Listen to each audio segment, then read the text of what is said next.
Brussels is banking on Britain not hitting back if it opts to impose an export ban on vaccines to the UK, a former Treasury advisor has said. However, Mojtaba Rahman, now managing director, Europe at the Eurasia Group political consultancy, warned the EU would be making a miscalculation, which risked triggering a full-blown trade war, while one Twitter user suggested such a move would unite Brexiteers and Remainers in fury at the bloc. Mr. Rahman was speaking at a time when the EU was stepping up plans to impose an export ban on AstraZeneca jabs to Britain and other areas with much higher vaccination rates.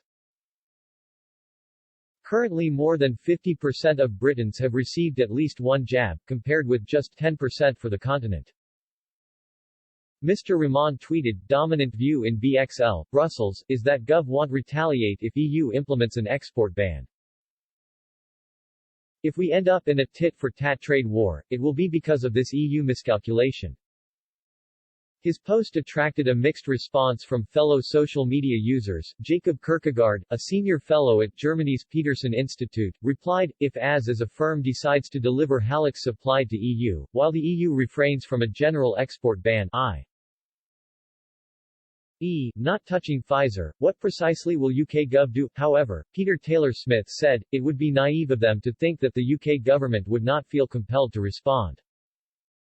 It won't win any friends in member states either if its actions prompt a retaliatory ban from the UK. Germ warfare is not cool. The European Commission will tomorrow extend EU powers to potentially block COVID-19 vaccine exports to the UK, and to cover instances of companies backloading contracted supplies, EU officials said today. The regulation is aimed at making vaccine trade reciprocal and proportional so that other vaccine-making countries sell to Europe and the EU does not export much more than it imports, one EU official said. With no numerical targets, the change is unlikely to trigger mass export bans of EU-made vaccines, an official with insight into the announcement said. They explained, "I just really don't see that happening because we have our international obligations and we want to keep supply chains going and the global system moving and flowing." The regulation will be the basis for the EU's 27 governments to decide whether to block vaccine exports or not.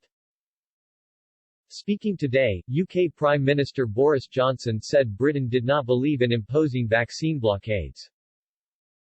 He told a Downing Street press conference, "We'll continue to work with European partners to deliver the vaccine rollout. All I can say is we in this country don't believe in blockades of any kind of vaccines or vaccine materials. It's not something that this country would dream of engaging in and I am encouraged in some of the things I've heard from the continent in the same sense."